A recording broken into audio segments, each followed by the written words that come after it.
किसान साथियों, अगर आप लोग भी धान की जो रोपाई है ना, अगर आपकी धान की रोपाई होना स्टार्ट हो चुकी है या फिर आप लोग रोपाई करने वाले हैं, तो किसान साथियों आप लोग को रोपाई के बाद किन किन बातों को ध्यान में रखना है जिससे हमारी जो धान की फसल है ना, उससे आप लोग अच्छा उत्पादन ले सकते हो। और साथ में किसान साथियों हमारी जो धान की फसल है ना, उसमें रोग नहीं लगेंगे और कीट भी नहीं लगेंगे। और कौन सी उसमें आप लोग को खाद डालनी है और खरपतवारों के लिए दोस्तों आप लोग को क्या करना है, तो सारा आप लोग को इस वीडियो में देखने के लिए मिल जाएगा। अगर आप लोग अपनी धान की फसल से अच्छा उत्पादन लेना चाहते तो रोपाई के तुरंत बाद इन बातों को आपको ध्यान में रखना है। तो किसान साथियों, मेरा नाम है अभी और आप देख रहे हैं किसान ऑफ एमपी में आप सबका स्वागत है। दोस्तों, अगर आप लोगों ने अभी तक मेरे चैनल को सब्सक्राइब नहीं किया है तो आप सब लोग मेरे चैनल को सब्सक्राइब जरूर कर लेना, क्योंकि खेती बाड़ी से रिलेटेड आप लोग को विश्वसनीय जानकारी में आप लोग के लिए लाता रहता हूं।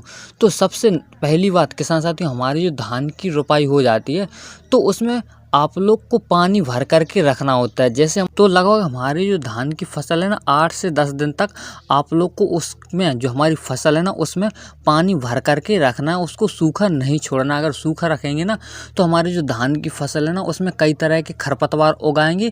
तो जो खरपतवार उगाएंगे ना तो फिर हम लोग को क्या है ना कि उसमें खरपतवार नाशक दवा डालनी पड़ेगी, तो उससे क्या ना हमारा बेफिजूली का खर्च जाएगा।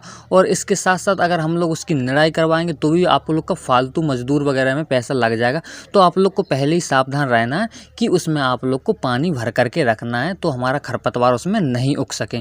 ठीक है। और दूसरी बात आप लोग को क्या करना है कि आप लोग पहले क्या होता था कि किसान भाई ना खाद उसमें नहीं देते थे, ज़्यादा धान वगैरह में खाद नहीं देते थे, तो उसमें क्या ना बीमारियां कम लगती थी। बट अब खाद वगैरह मिट्टी में ज़्यादा देने लगे हैं तो क्या है ना कि अब बीमारियां ज़्यादा लगती। तो इसके बचाने के लिए किसान साथियों आप लोग को सही समय पर धान की फसल में खाद डालने की आवश्यकता है।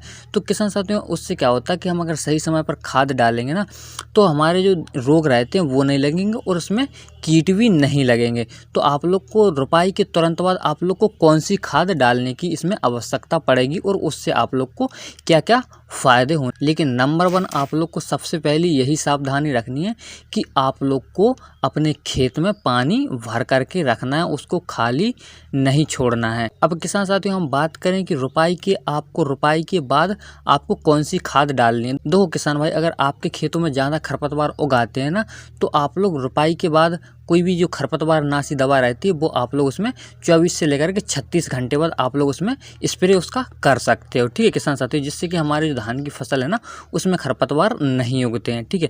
अब रोपाई के आपको 1 सप्ताह बाद यानी कि आपको 5 से लेकर के 7 दिन के बाद आप लोग को अपने खेतों में 40 से लेकर के 45 किलोग्राम DAP ले लेना और प्रति एकड़ के हिसाब से आपको उसको डाल देना है।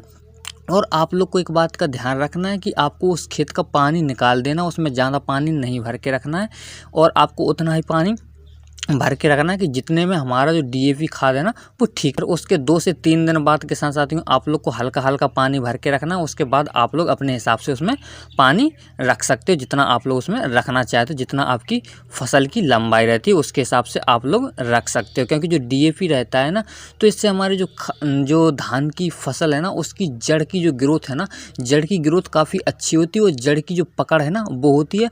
क्योंकि किसान साथियों हमारे जो DAP रहती है तो DAP में नाइट्रोजन और फास्फोरस रहता है, जिससे हमारी जो फास्फोरस रहता है तो फास्फोरस के वजह से किसान साथियों हमारी जो धान की फसल है ना उसकी जड़ों की जो पकड़ रहती है, जड़ों की वृद्धि होती है, जड़ों की ग्रोथ काफ़ी अच्छी हो जाती है। तो हमारी जो फसल है ना उसमें कल्लों का फुटाव जल्दी होने लगता है और हमारी फसल की ग्रोथ भी काफ़ी अच्छी होने लगती है। और इसके साथ साथ उसमें नाइट्रोजन भी रहता है तो हमारी जो फसल है ना उसमें हरापन भी आता है, उसकी ग्रोथ होती है। तो किसान साथियों आप लोग को क्या करना है कि आप लोग को सबसे पहले ध्यान रखना है कि हमारी जो फसल है उसमें पानी भरा रहना चाहिए। और दूसरी बात आपको 5 से लेकर के 7 दिन बाद आप लोग को 40 से लेकर के 45 किलोग्राम DAP प्रति एकड़ के हिसाब से अपनी धान की जो रोपाई करते हो ना उसमें आपको डाल देना है।